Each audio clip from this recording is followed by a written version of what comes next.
morning. My name is Erin Shoemaker. I serve the Charlotte-Mecklenburg school community as the Director of Digital Innovation and Personalized Professional Learning.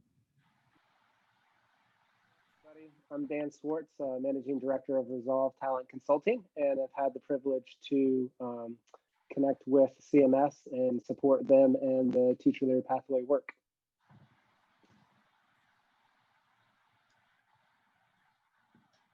We can go to the next slide.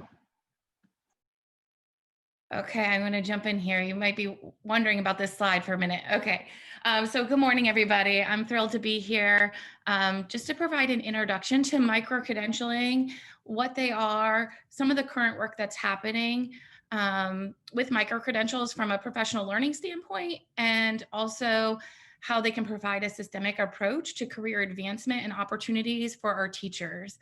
So I wanted to just jump in first with what are micro-credentials and kind of level set on that before we move into some of the specifics. So first, you need to get your imagination ready for me. And I want you to imagine a young person that's just turned 16. Could be maybe yourself when you were 16. Think about that. And we know that when students or when somebody turns 16, they're really excited to start driving. They have never been behind the wheel before. They're not a masterful driver yet. And we ask them to sit in a driving class for 6 hours all day long. During the class, they listen to the presenter, they take in the information, they participate even, they answer questions, they might even have some collaboration time with other 16-year-old non-masterful drivers. If you can go to the next slide.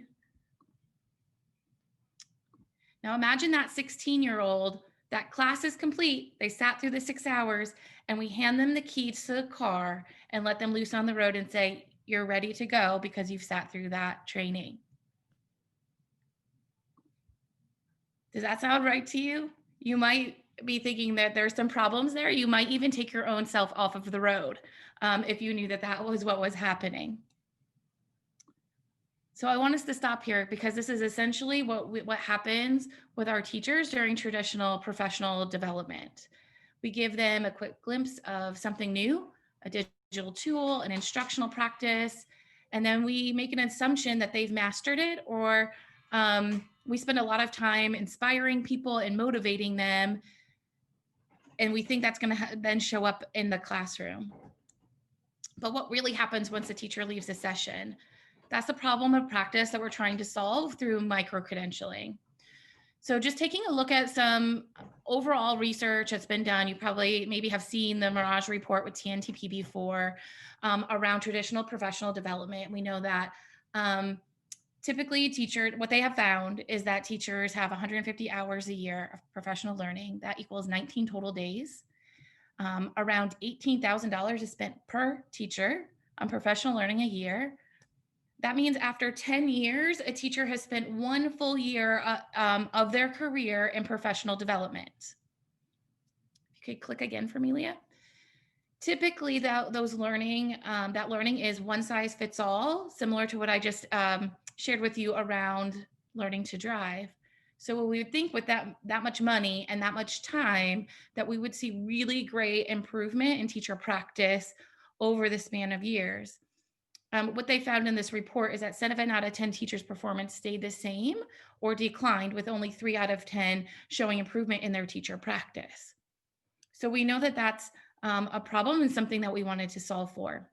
So let's head back to our driver. What if professional learning was to look more like what really happens when we get our driver's license, right? So what really happens is in step 1, you get that book, that handbook, or nowadays, I think students probably look at YouTube videos, I'm not sure, to learn how to drive. They don't maybe have the book.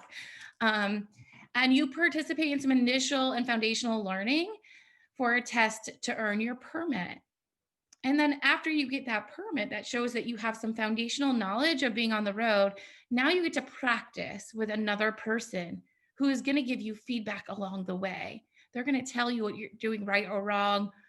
It might be through a scream, a yell, a stop, or different ways that you get feedback. But either way, you get feedback along the way on how you're doing on your driving. And then you're ready to take a test where, again, somebody's going to measure your competency of certain areas within driving. And if you don't pass it the first time, you get to head back and go back to that step 3, or even all the way back to step 1 if you need to do some more learning, some more practicing before you try it again. So what if our professional learning looked like that? What if we gave time for teachers and teacher leaders to be able to practice what they're learning in their professional development sessions? So this is a vision that's been created by a group, DigiLearn, that has a task force that's working on some micro-credentialing for the state. Typically, I don't just like read off the slide, but I'm going to read it because I think it's pretty powerful. So imagine a system of professional learning for teachers aligned with high quality standards that provides personalized professional learning opportunities in multiple formats, times, and ways. I think for the first part, a lot of districts do that piece, right? We have a lot of different learning opportunities for teachers in multiple different modalities. So let's look at the second paragraph.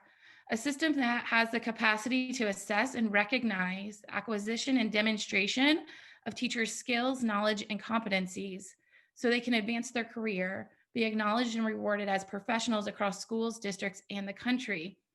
I think that's a piece that we can still learn and grow around and take some time to do some work around, is that how do we recognize and acknowledge when teachers have acquired skills and are making advancements and improvements in the classroom, and it affects student performance.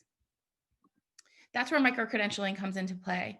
So what are micro-credentials? I think there's some different definitions maybe out there, or different thoughts that come into our mind, that micro-credentials are not necessarily a badge. Sometimes we get a badge, but we shouldn't be using those words interchangeably.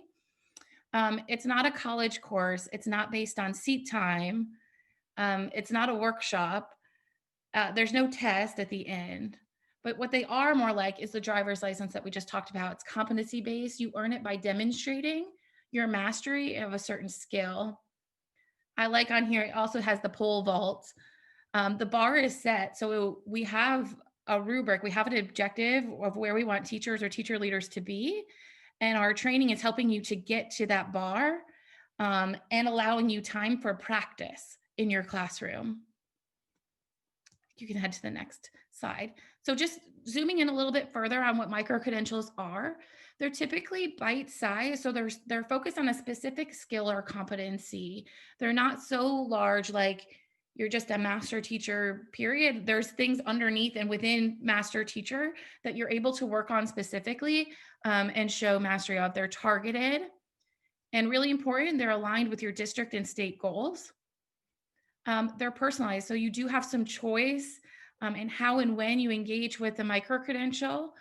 If you're already a master in a certain competency or skill, it might take you just a tiny bit of time to earn your micro-credential. Or if it's something new to you, like coaching, you've never been a coach before, it might take you a lot longer to earn your micro-credential because you need more time to practice than maybe a different skill that you already have.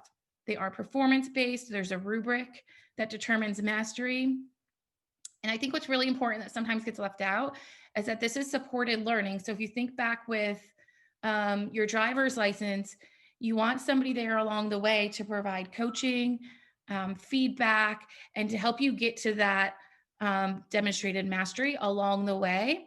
That also helps with our teacher mindset, because this is a different mindset that maybe you won't earn a micro-credential the first time you try. And that you can try again, and you're going to have feedback, and you're going to try it again until you get to that level of mastery where you're really having impact, positive impact on your students that you serve. So we're going to take you in today. That's just like overview of micro-credential. We're going to talk a little bit about some of the national work. I'm going to share with you a resource around the national work that's happening with micro-credentials, some of the work in our own state that's happening with micro-credentials. Then we're going to talk about our district goals, and then we're going to get specific into our department goal with our advanced teaching roles and our teacher leader pathway and CMS, and how micro-credentials are rolling out there. So the first area is national work, and I wanted to share this resource with you from Digital Promise. If you go to the bit.ly link that's at the top, it will take you to a Digital Promise page, and it's an interactive map, and you can filter it and then hover over different states. And it'll take you into some of their policies and their work that they have done at their state or district levels around micro-credentialing. So if you're interested in learning more around what's happening in our country, this is a great place to go and get some additional information. Within our state right now, there's a DigiLearn has developed a task force along with some partners around looking at the landscape of micro-credentials within our state. So right now they're in the middle of doing some research, national research, and also state research. Some of you might have been tapped to be part of that already, to get a good idea of what's already happening within our state around micro-credentialing within different districts and what it looks like, and what has gone well, what some of the barriers have been along the way. So I just wanted to just let you know that work is happening at our state level, and I think more information will be coming out from that task force in the near future. So how do micro-credentials connect to advanced teaching roles? I just gave you a really high-level overview of what are micro-credentials, and now Dan and Amy are going to take you into the specifics around what we're doing at our district and within the teacher leader pathway department. Yep. So you're probably wondering, okay, why am I getting this lesson on micro-credentials when I'm in an advanced teaching role webinar? And I want to start by giving us a little bit of a background context. So if you can go to the next slide. I had the privilege of implementing advanced teaching roles, or CMS, we call them, the teacher leader pathway, all the way back in 2012, 2013. And ever since then, we've kind of wrestled with the idea of how do we create ways for teachers in non-tested subject areas to have access to TLP roles. We've learned in CMS, and I'm sure you have as well, that you need to have a selection process in order to identify the right teachers for the right roles. And so through that selection process, we've always used data. We've tried to make it a piece of the process and not the entire process, but even those who have no data still couldn't qualify. And it's my belief, I think it's others' belief, that advanced teaching roles should be open for all teachers who demonstrate excellent skills in teaching. And so micro-credentials could open up that door. The other piece, which Friday Institute did some great research and brought out, that I think many of us had recognized, that or toyed with this idea of how do we effectively measure leadership and coaching, which we know these are critical pieces to success in advanced teaching roles.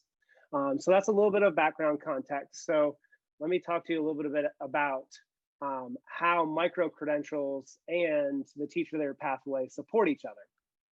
So what micro-credentials allow is just simply a better way for us to verify the skills and competencies in that interview, in that selection process. Asking questions about coaching and about leadership are great.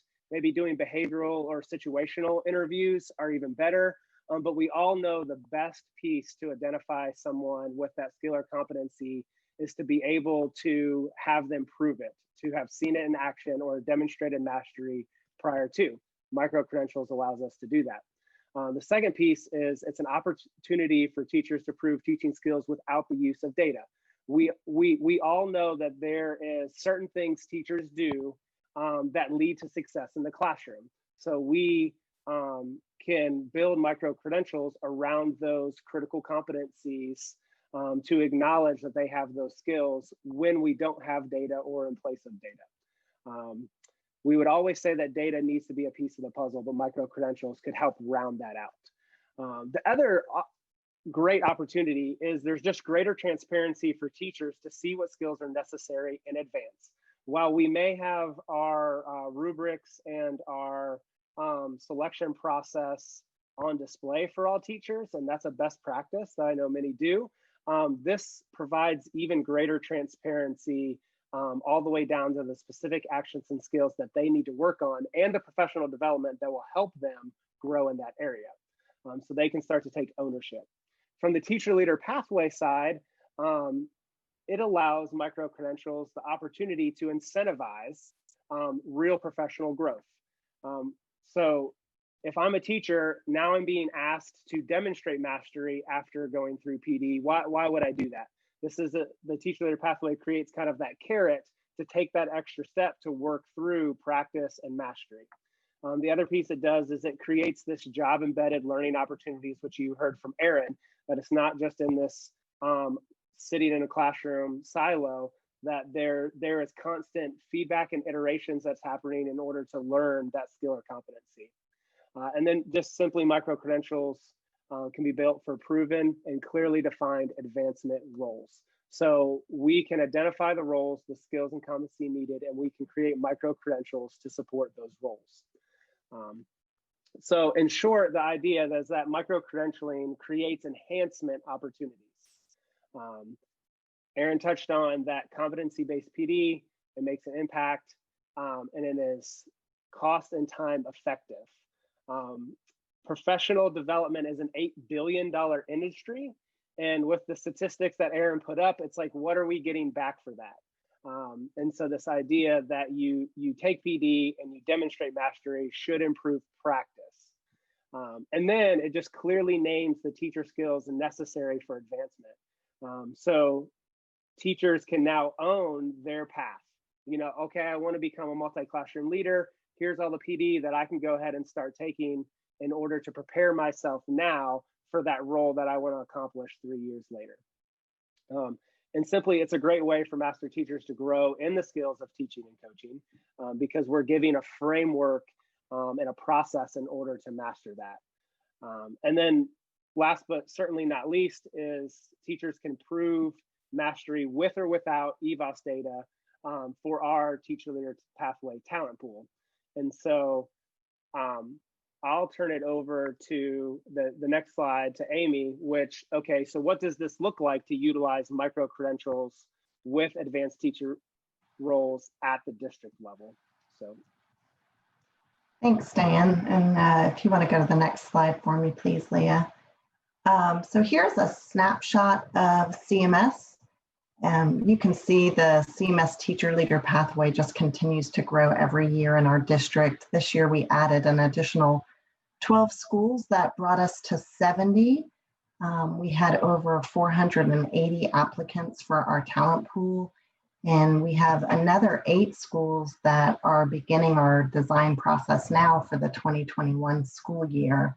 So the size and just the scope of our work has led us to reevaluating our current selection process, as Dan mentioned. And one of the things that we wanted to do was be more inclusive of teachers from a variety of content areas.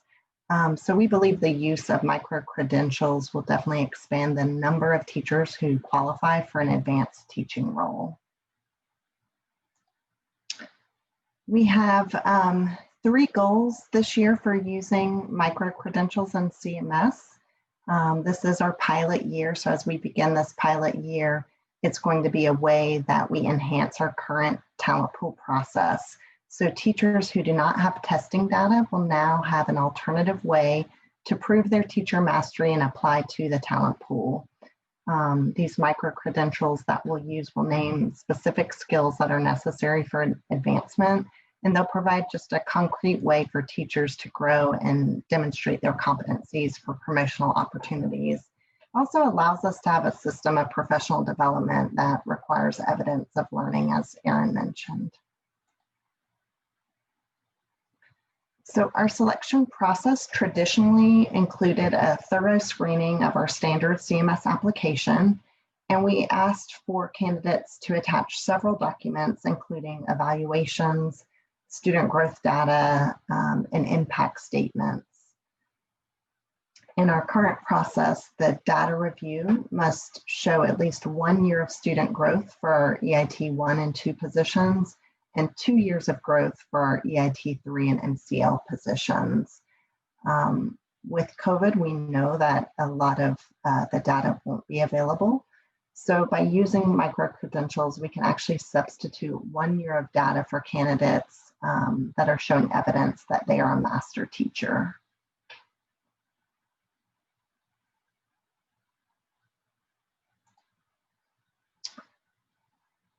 So this shows how we're adjusting the selection process. And so in step 2 is where we'll look at EVOS data.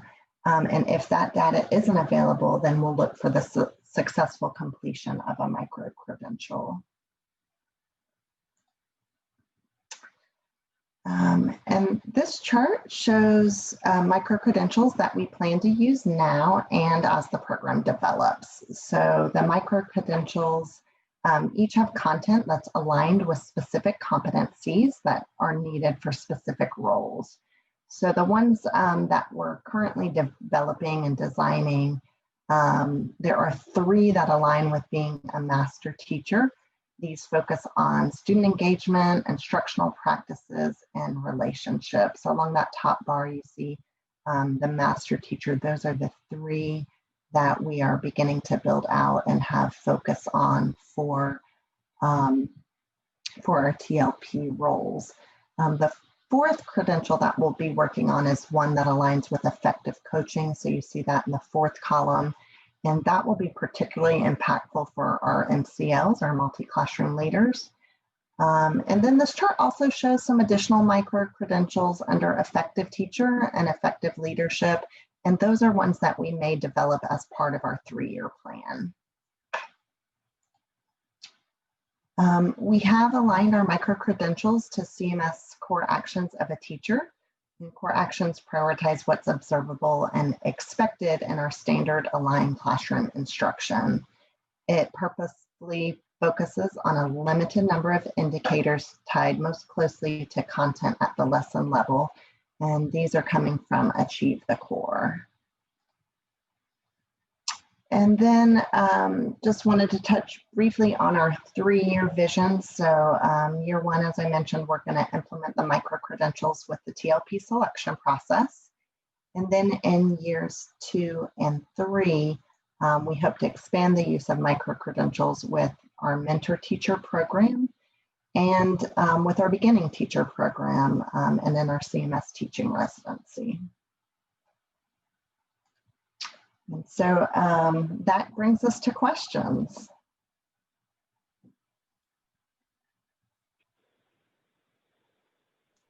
Great, thanks, Erin, Dan, and Amy for that. And I wonder, one of my questions, I've had a couple of things come up in the chat, but one of my questions is, you know, how are you building this out? So what resources are you using to build these micro-credentials? And then, you know, how do you sustain that moving forward? And this is a totally new idea. So how are you going about making this happen?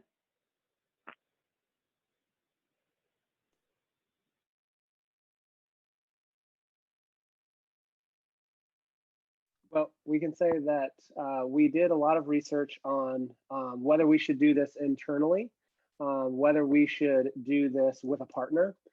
Digital Promise and Bloomboard are 2 that kind of lead the way. At this time, we have decided to partner with Bloomboard. We felt like they provided what we needed for this pilot. We are constantly evaluating that process of whether to go in-house and do them with Canvas or whether to continue with a third-party vendor that will help support the micro-credential.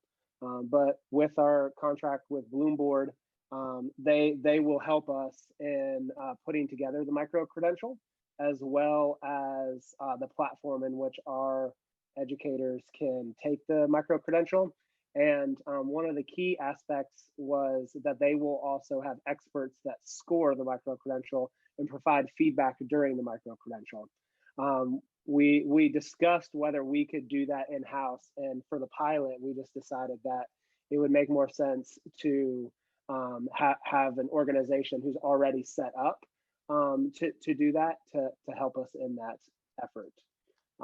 And then as far as funding, Amy, do you want to tackle that question? I think it's some title dollars that we're using. We are using Title II funding to help with the pilot.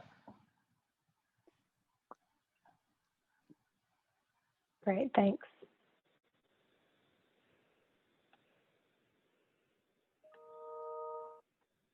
This is Tom Tomberlin. I have a question, if I may. Sure.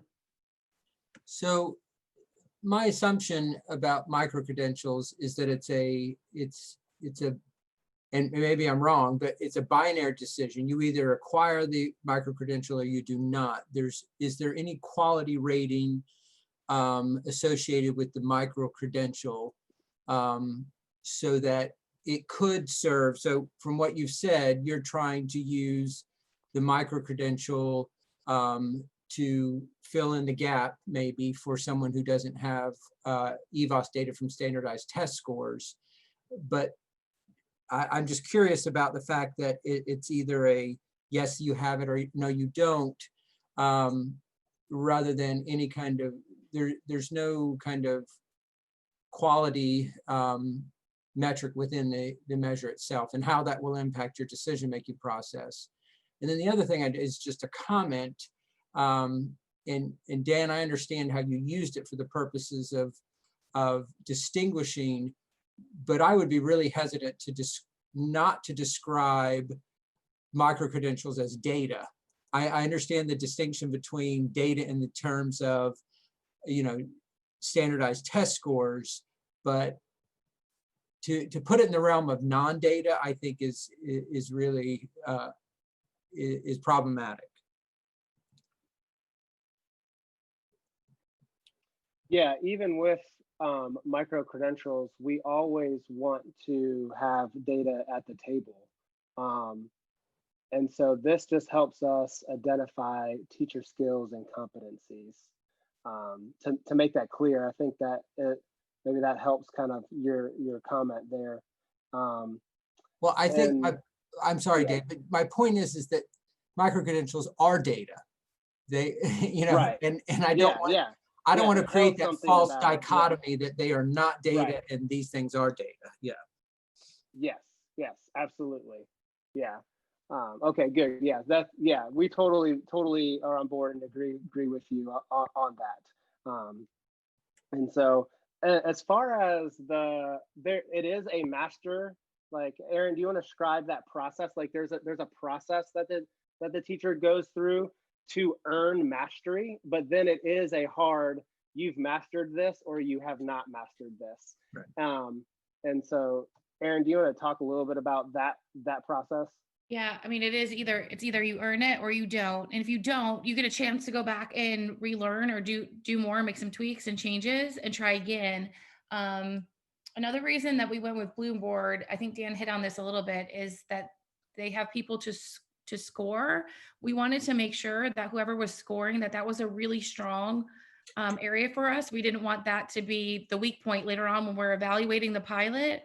We wanted to know that was strong because that's the person who's holding the key to the micro-credential. And now we're tying that to advanced teaching roles, career advancement.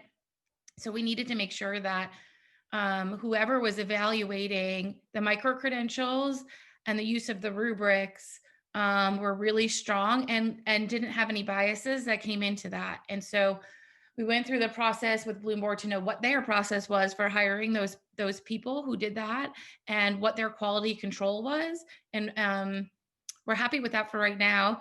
That could change in the future. It could be something that we build up within the system, our own system. But for the first year pilot, that was important to us because we know how critical the person that is evaluating the micro-credential is to the program as a whole. Yes, they have the rubrics. I see the question. Sorry, I'm just going to go ahead and answer it. They have the rubrics ahead of time. So when they start a micro-credential, they have all the rubrics and what the outcomes should be. And to Tom's point, like we look at all of these pieces of data, evaluation, years of experience, whether the data that they have from EVOS or other state assessments, and now we're adding another piece that we believe is helpful to help triangulate that data to say this is a highly effective teacher with the skills and competencies for this new role. And it's important to identify that these are new roles with new expectations, and And so to recognize that what they're stepping out of and into, we need to be able to assess, are they good for the new role they're stepping into? So thanks everybody for your input. This is extremely valuable for us as we're implementing, and I think will be good questions to ask around micro-credentials in North Carolina in the future. Amy, what was one of the takeaways from one of the comments that you saw? So group 3 made a comment about coaching being just a really large skill and that it can take years to hone that skill.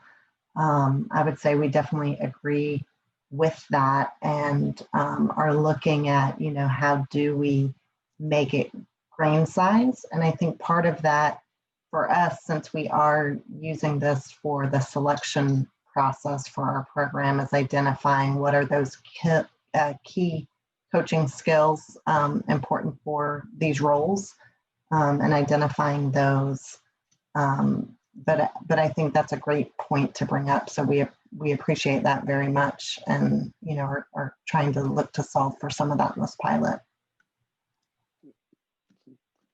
Erin, what stood out to you?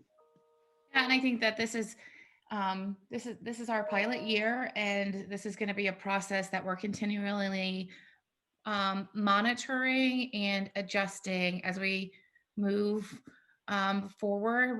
We're looking for a lot of things this year that can inform as we move forward to the next years, and what's working and what's not with micro-credentialing. So I think the things that you are writing down in the document are helpful for us to make sure that we're keeping some of those things at the forefront of our minds as we're evaluating how micro-credentials are going within our pilot this year. I also saw a comment about portability across the state. This has come up several times in different groups I'm a part of with micro-credentialing, and the idea that micro-credentials could move from district to district across the state. And when Amy earns a coaching micro-credential, that means the same thing in CMS as it does in Wake, as it does in Pitt County and across the state, so that we all have almost like a same standard around specific micro-credentials. And I think that's some of the work that some of the task force like DigiLearn are looking into right now, is what's the feasibility of that, and how can we make something like that happen and be portable across the state?